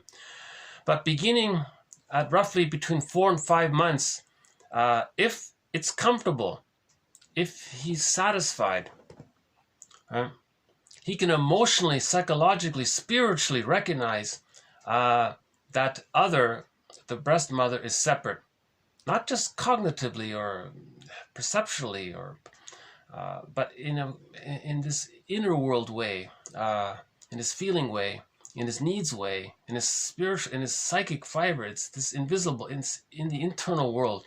He achieved that differentiation. That's the beginning, the very beginning of the adult mind. If he achieves differentiation, the beginning of differentiation, that's the first seed moment of the adult mind when they differentiate. Now, those who didn't get to that point, okay, that's the bully pattern, the hostile provocative attachment style, Iago character, he hates everybody, he spreads rumors, those kinds of cynical, negative, all even some more disturbing characters, things all about power and control, and they're just constantly forcing others to be their breast mother for them. They can't get it. That's why they're stuck like that, like Sisyphus. Right? So they don't have that adult mind. Right? And some people say that. I don't know what the adult mind is, right? So here's another sort of example here. So some people might be in the constant child mind or the constant para mind, right? The narcissistic pattern is in the constant P, right? Putting down others. The codependent is often here. Sometimes they're here, but they're often here, right? So by the way, here's another example. Is this showing up okay? Here's another example of what Eric Berne's talking about. So let's say, okay, let's start here. So let's say this person here, again, this is a person. So this is a person, Camellia, right? She has 3 minds, right? Let's say that to one degree or another, she has an inner critic, she has a reasonable, mature mind, and she has the wounded inner child mind, okay? And so she has all 3, right? Again, some people are constant child, some people are constant adult, right? And very few people are constant adult. But if you're mostly adult, you still on occasion can flip here, right? Under stress, you can go here to here, right?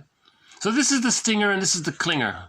The adult is here. This is the I'm okay, you're okay. This one is the I'm okay, you're not okay. This one is the I'm not okay, you're okay. Only this one, the Harris book, 15 million copies. That's the book, I'm okay, you're okay. That's this one here. So in this interaction, the person starts off as an adult. They share some experience they had, right? He tells him something that happened to his friend, right? So there's the stimulus. There's the arrow goes there, right? Now the friend there, Rosita, oh, okay, that's interesting. So she's curious, and she offers a kind of a mature, reasonable response. So her response is something to the effect of, well, that's curious. I'm not aware of that. Maybe what prompted you to? What else is involved? What other factors were involved in this thing that you told me? So that was sort of like a response, a curiosity response there. Now, when Rosita, her friend, gave this response, at that moment, this response for Camilla triggered her to see, right? So Rosita gave her response. There's the response over here, right? This now, her response now becomes a trigger for her. Now, when Camilla's triggered, she acts like the child and she gets angry and she thinks, oh, well, I'm not okay. And you think, okay, so now she's acting in the emotionality of the child and then blames the mother. So you're the abuser. No, I was in the adult mode, but you see me as the critical parent. So she was triggered, you see? So her reply, unbeknownst to Rosita, triggered Camilla, and then she felt wounded. She was reminded of being criticized, and she thought that this was a critical reply, you see? So this is what Eric Berne's talking about, to be aware of this kind of dynamics, right? Now, we can continue this, right? If a Camilla has this response, Rosita, she can be aware of it, and she can go back into, she can recognize it, and she can maintain the adult and say, oh, what I said triggered you. Okay. So why don't you make an I statement, Camilla? So that would be an adult response, right? So now Camilla, if she's going to make an I statement, she can then say, okay, when you said that, I was reminded of when I was a child, right? I had a need for this, and I felt this, and my parent did this terrible thing to me, and this is what happened. So they can share this, so she can report on this. That would be making an I statement. Then she can return to the adult. She can grow herself up again, so to speak, right? So I statements is the way to get back into I'm okay, you're okay mode if you make I statements. So we have a thread in this series on how to make an I statement. Okay. So may I refer you to our various quotes called the thread is called OFNR, OFNR. It's an acronym for observation, feelings, needs, request. Okay, this is Marshall Rosenberg's rendition of an I statement. Okay, so the observation, that's the trigger, in this case the stimulus. It reminds you of that when you were a child, you had a need, it didn't get met, so you felt scared. So you say, oh, when you said that, that's the observation, that's the trigger. You talk about what happened in childhood. Well, it reminded me of when I was a child, I had a need for safety and trust. It didn't get met and I was scared. And what you said reminded me of that. And then the person might make a request. How are you hearing what I said? And the person would said, okay, I get it. So that thing I said reminded you of when you were young, you had a need for safety and trust, and it wasn't met and you were scared. Did I understand that right? He says, yeah, that's pretty good. You got it. Thanks for hearing me. Okay. So he made an I statement, right? And that's called OFNR. So we'll do more about OFNR later on. And yeah, this not a bad interview here with Eric Berne. He's sitting there in a coffee shop here, and you know, here's the intro. Why don't we just play the intro to it? It's not a bad little sort of interview here from some kind of science program or something.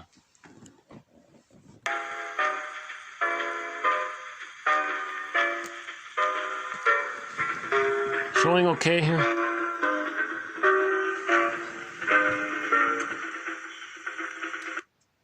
Whoops. Well, hold on. Dr.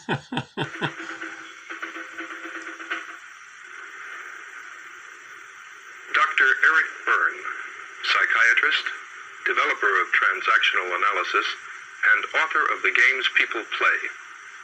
This slim volume, detailing Dr. Berne's theories, has struck a responsive chord in our society, selling over 500,000 copies since its publication in 1964. Written more for practicing analysts than laymen, the book presents a theory of social relationships that apparently has been easily understood and quickly absorbed by the questioning adult. I'm David Prowett, science editor for National Educational Television. Dr. Byrne invited me to his home in Carmel on the California coast. There, over the course of the weekend, we were able to discuss the implications of the theory and practice of the games people play. Why do you think that a book that was originally written for, well, certainly a professional audience, found such favor with lay readers?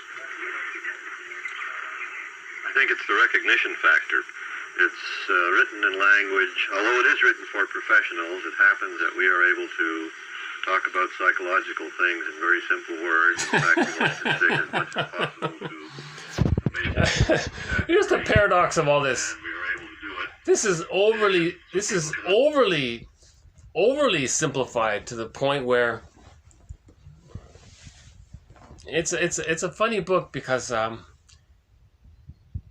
he overly simplified advanced psychological concepts like differentiation, identification with the aggressor, negative magic gesture, right? I think he overly simplified it to the point where people might even dismiss it. It only sold 5 million copies, right? But he did a pretty amazing thing. He cataloged dozens of typical, stereotypical interactions of traumatic scripts. One person always wants to be the stinger, so that's one script. One person wants to be the clinger. One person says, "See, I tried, it didn't work," so he's stuck there.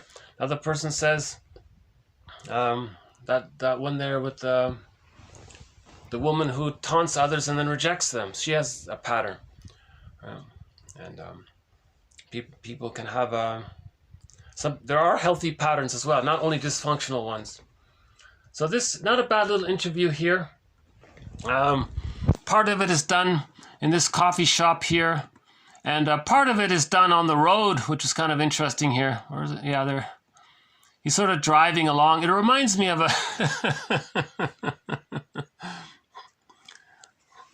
So Eric Byrne, that was good of him to welcome this young guy to talk about his book here. I think more therapists should do this kind of thing.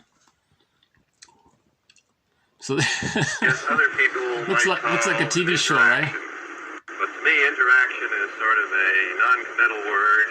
It means that Okay. So that's Eric Byrne. Okay, so this is Eric Byrne here. He's driving here. That's Eric Byrne. That's the interviewer. just watching and isn't going to commit himself to anything. When you say transaction, you're committing yourself to the idea that people talk to each other because they're getting something out of it. And so we can move immediately on to the question of what are they getting out of it. Very simple example. If two people say hello to each other, Okay, so it goes on. Saying it for a good reason. One of his points is that people are afraid of intimacy. So we adopt these games or gambits or these tactics to not be intimate. So he cataloged all these different sort of fake conversations that we have to get some interaction with people, because it's better than nothing. Again, for the baby would rather have a rejecting, frustrating mother than no mother. Okay, so his book catalogs that for adults, how adults are repeating the negative interaction with the mother.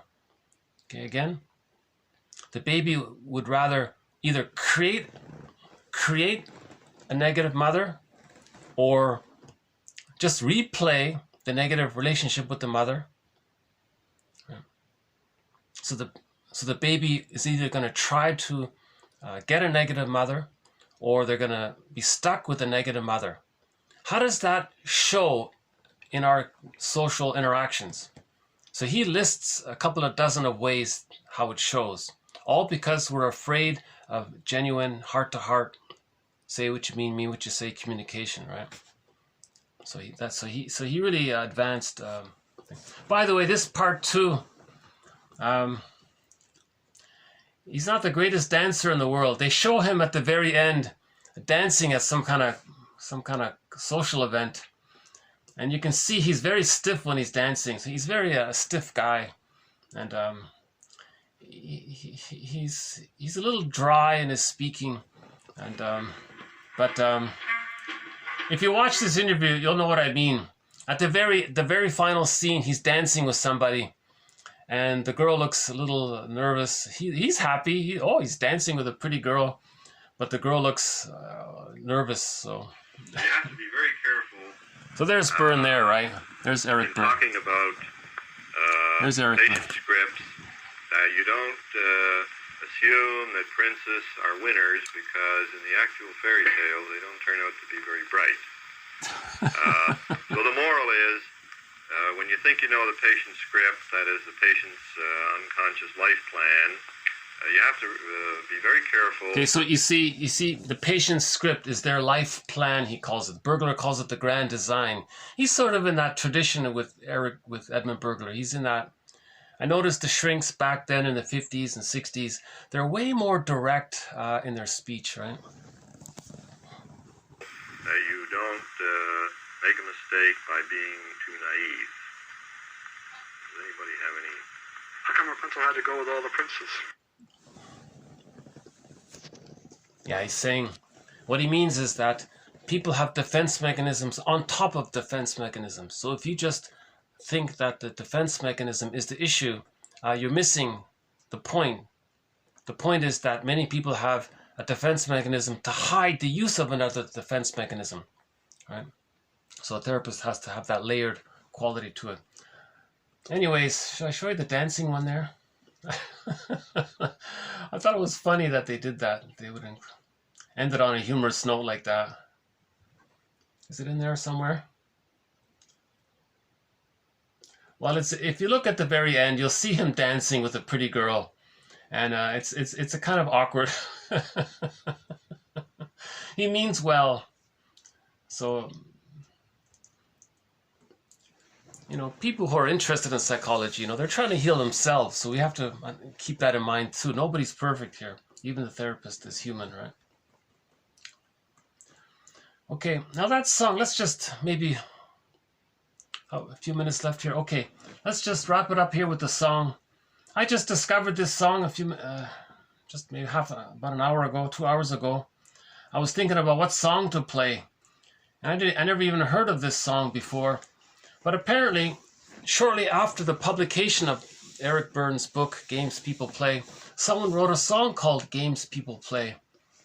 And it's sort of I'm assuming it's in relation to the popularity of the book, but I'm not sure. It could be a coincidence, but chances are it's in relation to that book. So I'll just quickly run through it. It's sort of this song is sort of like come on, be aware, notice. So okay, let's just quickly do it here. So the original writer is some guy, some folk singer or country singer. I'm not really sure. I don't really know him. Never heard of him before. Okay, so he says here, "Whoa, the games people play. Wow, every day, every night, never meaning what they say, never saying what they mean. While away the hours in their ivory towers," right? So writing these books about it. That could be a reference to Eric Byrne. I'm not sure. Talking about you and me and the games people play. Now there's, okay, with lovers and relationships, she gets a broken heart, and she had hopes, and so between couples, things, right? And then people are disappointed. So he's just talking about how communication's confusing. What about in religion? Here's a game, right? People singing hallelujah, and then they try to sock it to you in the name of the Lord. So he's saying religion is a racket, right? So the religion is, because religion is a tool of the plunder system. So people in poor countries, they're put into poverty, and they're in the name of, you see, so that's a game. It's much more terrifying than a game. It's an understatement to simply call it a game. So we have a thread on the psychology of prejudice. The sub-thread is how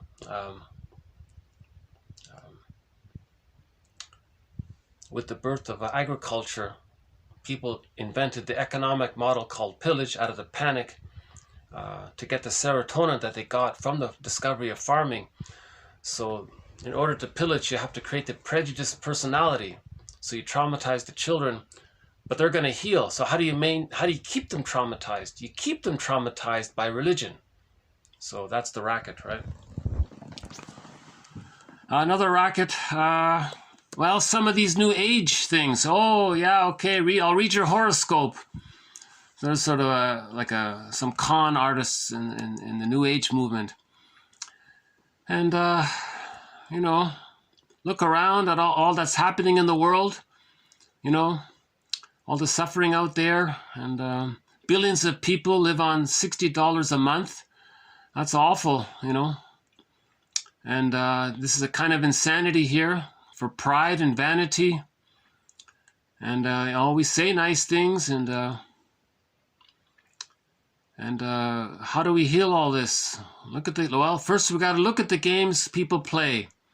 Let's first, if we're going to heal this, we got to identify it. So he's just calling out the recognition. He's just acknowledging the recognition that there are. In Wikipedia, they describe this song as the games between parents and the children, the sibling rivalry, and then in normal, natural, healthy development, and I'm okay, you're okay, Homo sapiens are put on this planet to cooperate, not compete, not to play these games, to cooperate. That's normal, natural, healthy development, is to cooperate.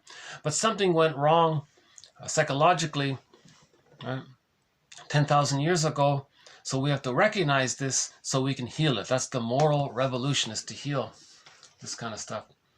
So I'll just play... I won't play the original singer's version of it, but I'll play 2 cover renditions of it. I think one is everyone knows. I won't even say her name because I think everyone recognizes her.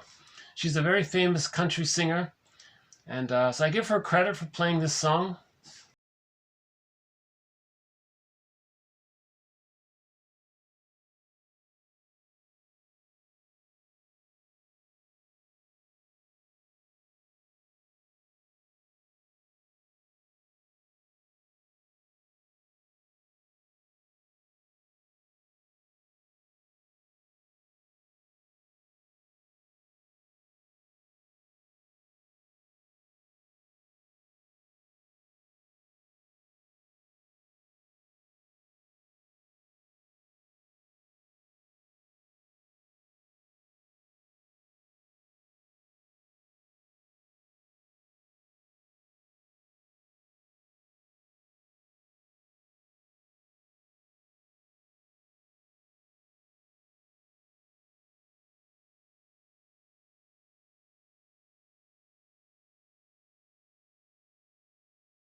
By the way, this reggae band played it live.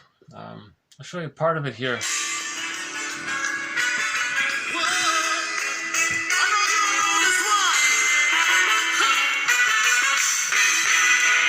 Look at that, eh? That's quite a song, eh?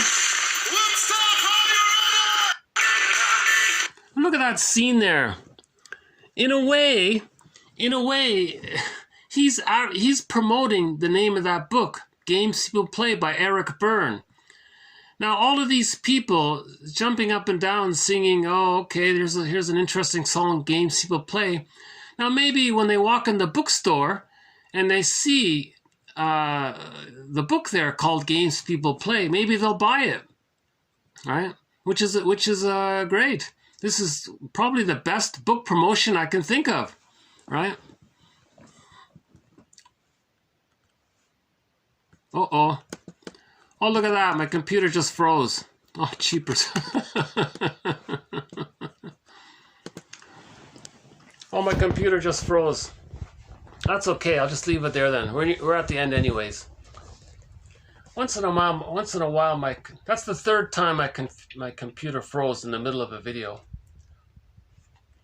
Yeah.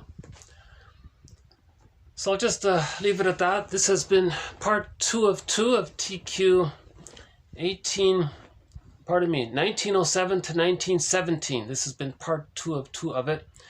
In part 1, I sort of rambled on a bit in the beginning, and then in the second half of part 1, I covered some of the quotes by, I covered TQ 1907 to 1916.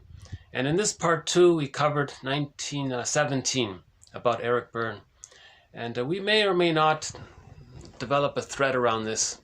We'll see how it goes.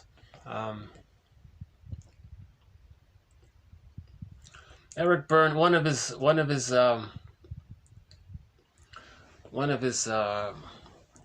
he has one called, no, I'll have to save it. Yeah. He's got some interesting things to say in his books. It's not only games people play. He has a follow-up to it called, What Do You Say After Hello? What do you say after hello?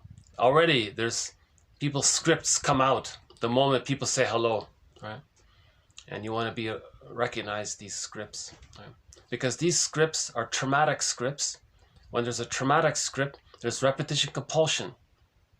So if we're aware of the repetition compulsion, then we can move towards healing it.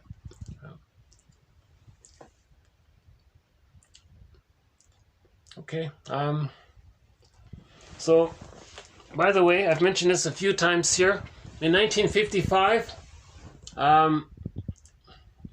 also part of the mental hygiene movement, this comic came out. There were four issues were put out. It's called Tales of Inner Turmoil, right? People searching for peace of mind through psychoanalysis. Okay, and so he's trying to heal people's scripts. Okay, he's trying to identify the games they're playing. They're self-defeating to themselves, to others. It's dysfunctional. So he's trying to heal their scripts. We want to move from a dysfunctional, traumatic script to what's called a normal, natural, healthy, I'm okay, you're okay, functional, adult to adult, I'm okay, you're okay script, right? So we want to heal our memories, right? So very good comic, and you can get this online. You can read this on your iPhone, right? For there are 12 therapy sessions all in all, and so you can read 12 therapy sessions on your iPhone for under, I think it's $20, just short of $20. It's a great deal. And then another good resource is Alan Chinnon's 4 books. And this one's okay, yeah. And I'll post some other references. Okay. Yeah, that's quite a scene, isn't it? Okay. This is not the original Woodstock. Apparently there was another sort of replay of the Woodstock in 2016. And they played this song there.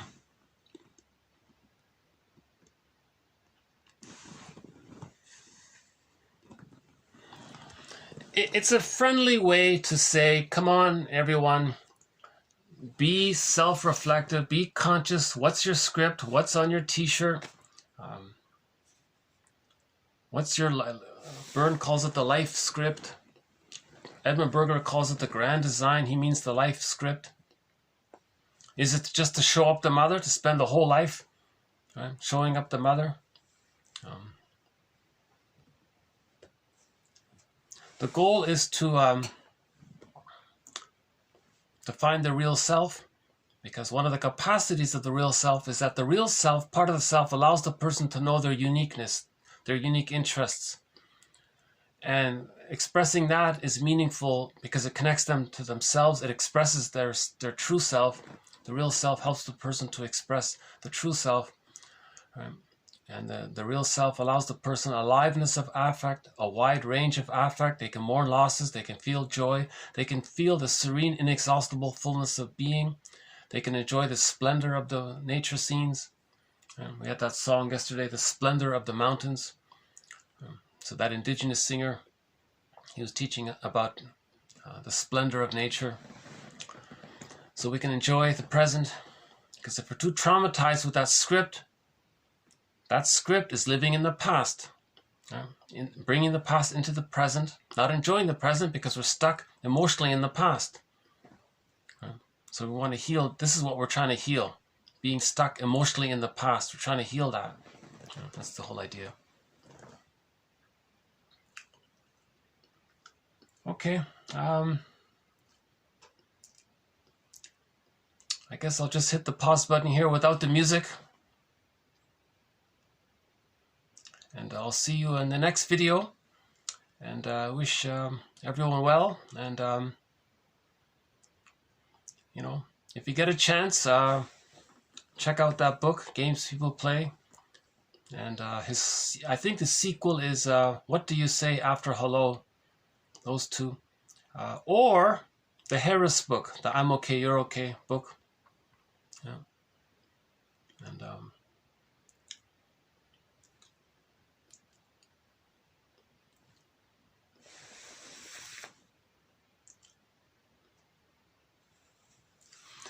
the real self, part of the self, allows mutuality, the I'm okay, you're okay. So there's the creativity and the joy of the two people seeing each other both as persons in their own right.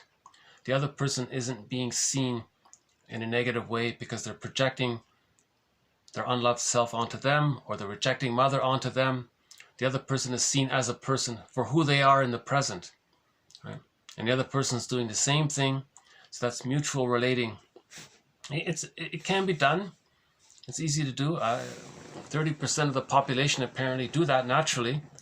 30% of the people apparently, by one estimate, have what's called a secure attachment style. So by the age of 3, they have whole object relations. They have I'm okay, you're okay at the age of 3. Now there may be society pressure that makes them afraid to express I'm okay, you're okay. They may do it quietly, right? But 70% are stuck with one of these so-called gambits that Eric Byrne talks about. So learn about Eric Byrne's gambits. Keep the vision of Harris's book in mind, that I'm okay, you're okay. And then we move towards Erik Erikson's vision of generativity, where the person after 60 achieves elderhood. They become an elder. Elder means generativity, right? Not still being bitter, with this ongoing chip on their shoulder against their mother and father or their siblings. Right? An elder is emancipated innocence with the wisdom. So that allows them the joy of being generative. That's adult development, right? Adult development is at the end the person's an elder, Robert Bly says every elder should at least be taking care of the at the very minimum, taking care of the grandchildren. Right? But ideally, every elder is contributing to the society, contributing to the community, right?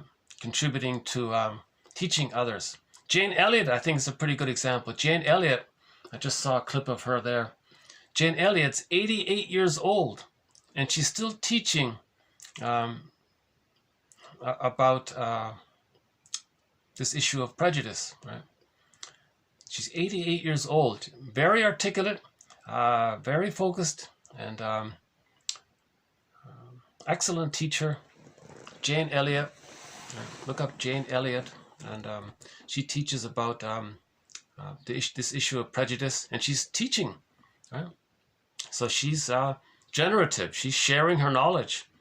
She spent a lifetime reading about prejudice, right? And now she's sharing and giving back to heal it. Right?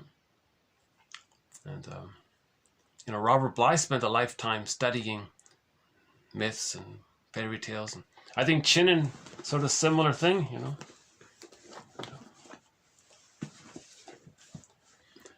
Okay, I'll just end it here.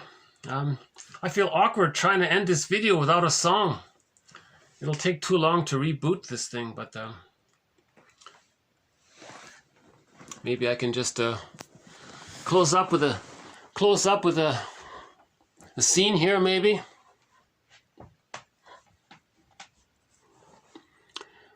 Yeah, we got some snow here.